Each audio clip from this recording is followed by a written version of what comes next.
people in those agencies that have massive amounts of money. Right. And they're very well connected. And they're running weapons. And the president has no idea what's going on. Right. And Congress has no idea what's going on. They're not briefing a teacher from Georgia who got elected because he promised he was going to build a fucking shopping mall in a suburb of Atlanta about what they're doing in Syria. Right. They're not briefing these people. Exactly. There's nothing democratic about what's happening. And so then you think to yourself, you're like, well, how do we make sure everyone keeps their mouth shut? How do we make sure everyone keeps their mouth shut? Cha-ching. Then we go, not only money, but that's when we bring in Ghislaine Maxwell. That's when we bring in Jeffrey Epstein, right? That's when we bring in people who go, let's all have fun. We've got a great weekend getaway planned. And then we can all be on camera doing something that would get us thrown in jail, have people rightly disgusted and want to kill us.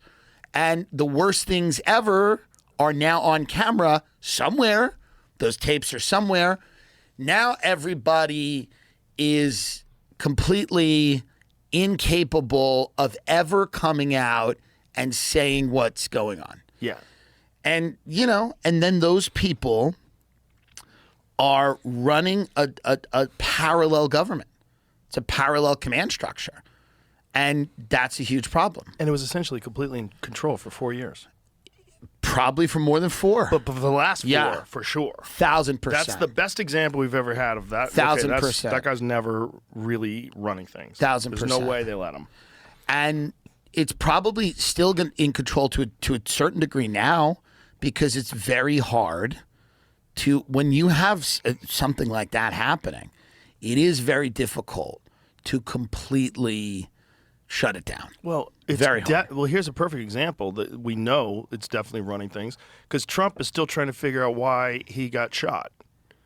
Like, he was like, I want more information. Yeah. Like there's no information There's coming not to going to be. him There's about. not going to be information. Yeah, There's not going to be information. That's a crazy story. That Well, also story, there's- you should try to connect. Like, if it's not America that did it, if it's not us, it's not intelligence agencies that did it, then it means a foreign government that hijacked this kid's brain and got him to climb on top of that roof. Like, somebody tried to get someone to assassinate a guy who's running for president, and no one seems to be interested in finding who that person or that group who influenced this kid is. So many of these ex-intelligence chiefs pop up all over the world. They pop up in Dubai. They pop up on MSNBC. They like to travel.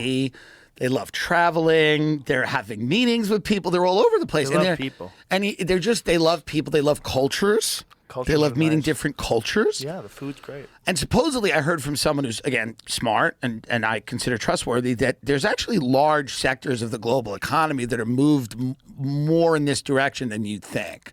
Like there are tentacles into very large investment banks and private equity companies that a lot of these guys have. Let's put it that way. Obviously, it's not a shocking thing. Why would the government let a private equity company operate with impunity? Right. So you Especially if they're controlling regulations.